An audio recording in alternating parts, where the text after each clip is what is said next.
Now, to talk more about the IPO market, joining us from North Carolina is Brian Hamilton.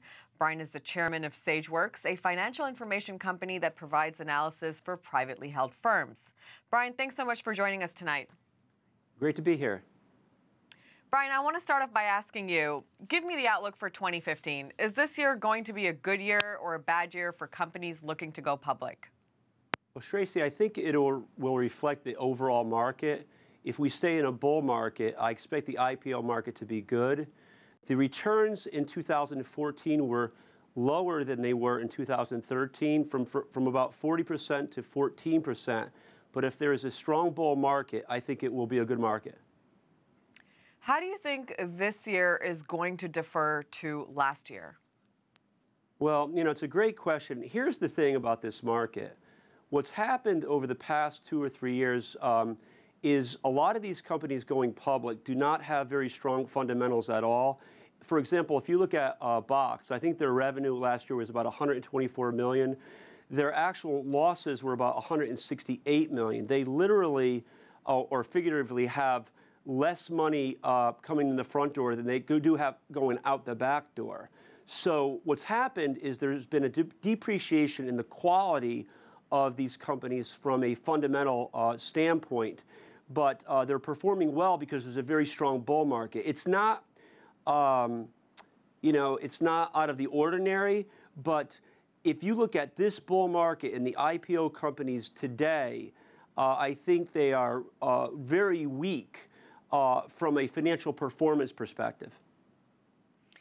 Brian, you recently wrote an op-ed, and in that you mentioned that the bulk of the company valuations are actually based on what the company is going to do rather than what the company has perhaps already achieved. Right. If that's really the case, then what exactly are investors buying? Are they buying into this hope that the company will stick to its word? What are we buying into? Yeah, well, that's the scary part. And I have to be careful. We've got to separate the quality of the company from the quality of the investment. I'm not saying that a lot of these companies are bad companies, but I'm saying that they are tremendously overvalued relative to both revenue and profits. And in many cases, as you know, Tracy, they're not even making money.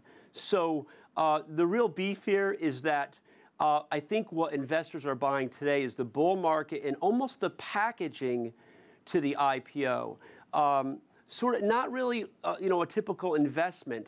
And the more I've looked at this, and I've been saying this for the past couple, 3 years or so, if you look at these companies, what are investors buying? They're buying not necessarily the hype, they're buying the bull market, they're buying, oh boy, I better buy this right now or I'm going to be left out of the market. So that will work as long as the market stays strong. But if the market goes down, and in time it usually does, I mean, there's always cyclical turns to the market, that's when these sort of companies that are not strong are going to suffer immensely. And I always worry, it's a great question, because I always worry about the consumer investor, sort of, the individual investor, rather than the professional people like me who should know better. Brian, it's a really interesting point you brought up there, but you talk about all these companies that are not perhaps generating a lot of revenue or a lot of profit, but they do have a very big user base. For example, Twitter, WhatsApp, Snapchat. Surely there's value in having hundreds of thousands of users or perhaps even millions of users. Yeah, I'm glad you're pushing back on me on that point, because it's a good point. And this is what I would say. Again, it's not that the user base is not there. It's not that they don't have revenue. Sometimes these companies have profits. A lot of times they don't.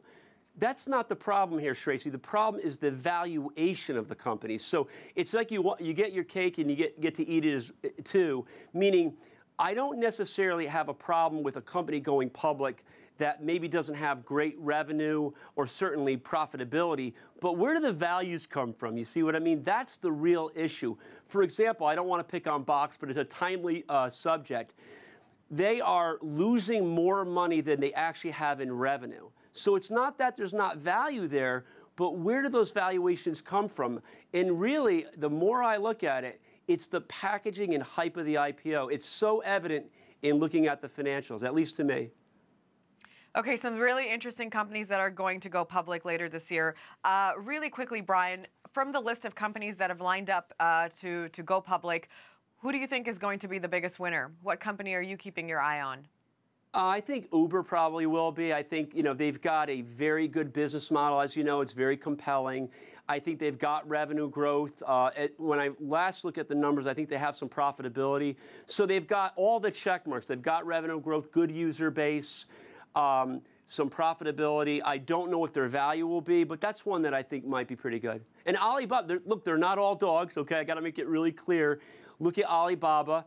A 40% net profit margin. I thought they were slightly rich on the valuation, but a very good company. So it's not like the retail investors need to stay out of the market completely.